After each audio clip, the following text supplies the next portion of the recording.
Right, this is issue 4 of Deathlok from the 90s.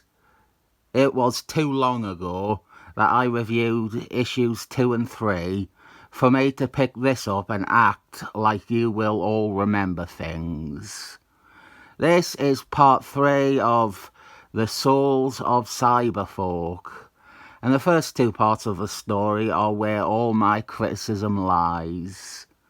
There were some bad ideas, clumsy allegories, a very lame fake out, and the ever ubiquitous Pam Grier, a character that irritates me a lot. This is written by Dwayne McMilestone, a decent writer who is a tad overpraised. But that tends to be the case when they die quite young. Our plot is that Deathlok has encountered an artificial life form known as Mechadoom. Mechadoom is confused about its own sentience and its life.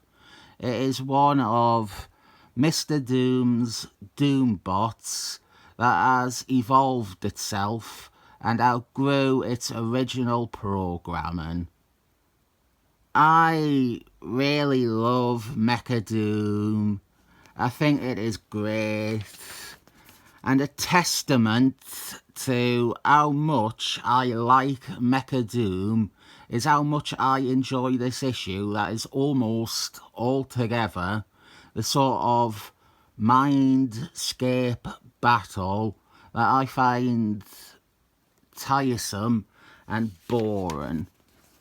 Mechadoom is trying to tap into Deathlok's computer brain, and the issue is set within the cyberspace of Deathlok's head, with Deathlok trying to fight off Mechadoom's invasion.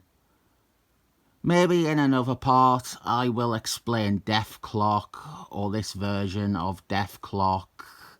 But for now, all eyes are on Mechadoom, this cyber monster saying things like, "Am I human or am I dancer?" Mechadoom, for the record, never has received an Andy book entry ever. Oh fuck yeah, I keep trying to do that as a setup for a cutaway, but the very premise is that there is not a thing, so there's obviously nothing to cut away to. So here is Deathlok's mini-mate. I do not like this mini-mate. I will leave it to you in the comments to debate and deduce my reason for not liking it. So we have some metaphorical images trying to break down Deathlok, and this is something I simply cannot put up with in another comic. I think trash like this belongs where trash belongs, and that is in the bin.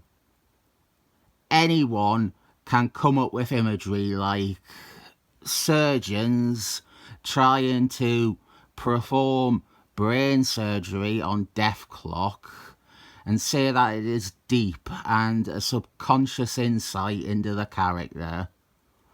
What this issue has over everything else though is a limited colour palette due to the setting. But more important, it has a bad guy that I can really get down with. It is precise to me and my tastes. Mechadoom is the sum total of a bunch of ideas and designs evocative of things I like or liked growing up. And so I am gigantically in favour of Mechadoom. To everyone else, you will greet Mechadoom with probable disinterest. He is another 90s cyber bad guy, and it is in Deathlok, so who really cares? Here we get Mechadoom, his origin, a more detailed version of what I told you. It was created by Mr. Doom's traitorous adopted son, Christopherson, and it was to be the first in a new wave of Doom bots, loyal only to Christopherson instead of the real Mr. Doom. However, Christopherson never finished his work, so the Doombot took it upon itself to complete its own creation. Doing so, and during so, it upgraded itself past the point of being a servant, and now it seeks answers to its own existence. The Doombots were... This is complicated. Everyone will say Fantastic Force issue 5 was the introduction of the Doombots, but that is not exactly what you were wanting to know. At the end of that, it turns out that Mr. Doom, that Fantastic Force defeat, was just a robot. This happens a few times. There was also Mr. Doom's robot servants, which were originally named Doombots. They subsequently were rechristened Servobots later down the line, I believe. I have a bunch of mini-mates of them.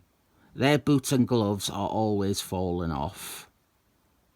I might be staggeringly wrong with this, but I would say Fantastic Force 258 is the first real appearance of the Doombots, at least as we know them.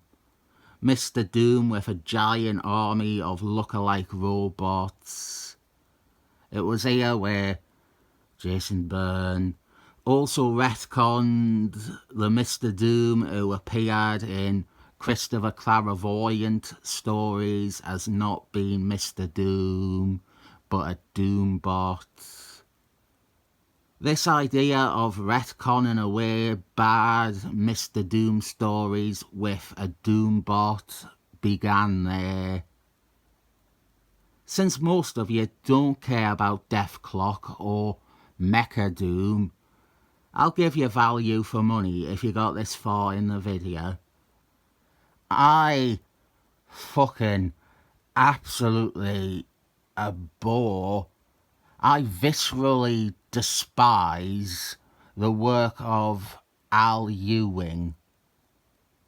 I cannot even be arsed coming up with a fake name for him.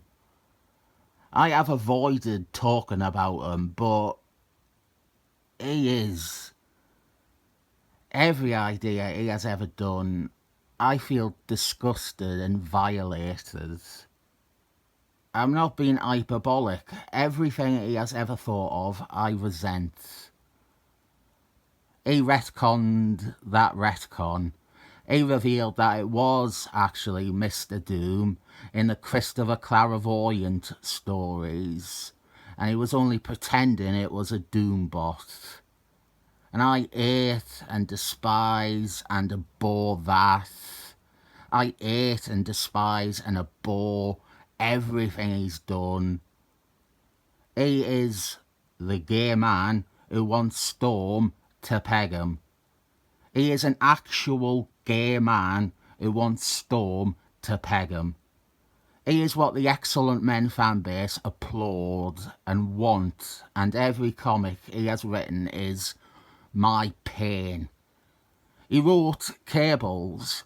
I love Cables. Cables is one of my favourite characters, and I say that with no shame. He had Cables he had Cables' arm talking to him, as if it was always the case. Cables' arm was a sentient bionic arm called Betsy, and she was always putting Cables down and calling him out for being overconfident. And not only is that shit, but it doesn't make any sense. Cables' arm is not a prosthetic. It is not a fucking robot arm. It is his arm consumed by a techno-organic virus. It is a scarred arm. Al Ewing has Cables' scars talking to him and berating him, and fuck, I hate it. He's the one that did that fucking Silver Surf Man one, where he revealed that Silver Surf Man, all this time when he has been saying, to me, my board, he's not been saying that. His surfboard is called Tommy. He's been saying, Tommy, my board. I hate everything he's ever done, seriously. He is completely in love with Steve Engletine's stories. He brown-noses Christopher Clairvoyant, obviously, because he wants Storms to peg him. He adores Kurt Busey. He is incredibly unoriginal, but also incredibly horrendous. I never want to ever talk about Al Ewing again. I think he is the writer I want to retire. Just pack in. Do me a favour. Quit. You are actually causing me stress and pain, and I am not even invested in comics anymore. And all your stupid, selfish, new canon ideas about the Marvel Universe are breaking things and making it so that other people are stuck writing your rubbish version, like with Hulk, who can only fight Eldritch Horror now. That was a fun aside, wasn't it? I worry now that Al Ewing will bring back a Mechadoom and make him awful now. Here is something I hate, but I hate this even less than Al Ewing. This was a con. An absolute con, preying on children. Mechadoom is... I want to say, it has naught to do with him being gay. Al Ewing. He is gay. Actually, it has everything to do with him being gay. He is an embarrassment to gay men. He is a cliche. I love Mechadoom though, he is great. This slithering robot monstrosity. And I really like Dennis Colan's art. I think it excels at what this story gives him. He's really great at making Mechadoom look wonderfully odd and creepy. We are getting a lot of Mechadoom backstory, and what brought him into conflict with Deathlok was Mechadoom began abducting and intends to experiment on and dissect various robots and machines from the Marvel Universe. We see flashbacks here to him capturing C-3PO and a Deathlok ripoff from Marvel Comics Presents. We saw in a previous issue he has a few of these. The main and impressive one being Ultron, but also Fembot and Ruby Tuesday and Bushwhacker Bob. Fork, he captured Fork too. That was in the first part. Wonky plotting. Fork isn't a robot, he just has mechanical parts. I suppose if Al Ewing was writing them, those parts would be talking to him and flirting with him. And these captives are what leads us to a big crossover guest appearance fest. We have the Excellent Men and Fantastic Force and Pam Grier, of course. I bet Al Ewing loves her. We also have Vision from the Avengers. I feel like he should have been captured by Mechadoom to add some cred to his collection besides Ultron. Fantastic Force are appearing. They are straight from Simon Waltonson's run on Fantastic Force. And the Excellent Men are wearing their 275 Jimmy Lee uniforms.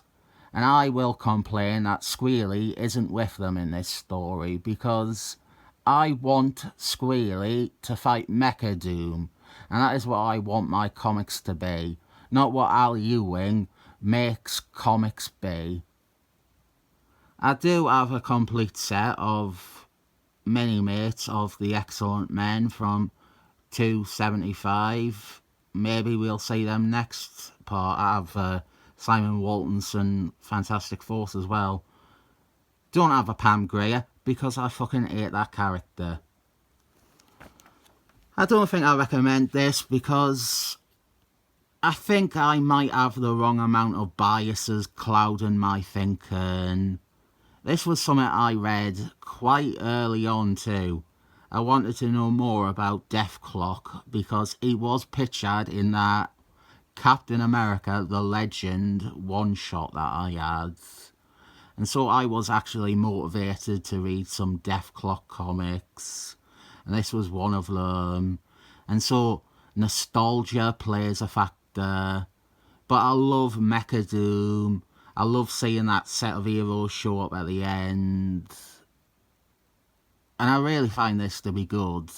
And I hope Al Ewing writes something so comically gay that it is considered deeply offensive and everyone turns on him. I rate this 7 computer things up. I rate this 7 gigabytes up. That is shit, that's just something vaguely computer related.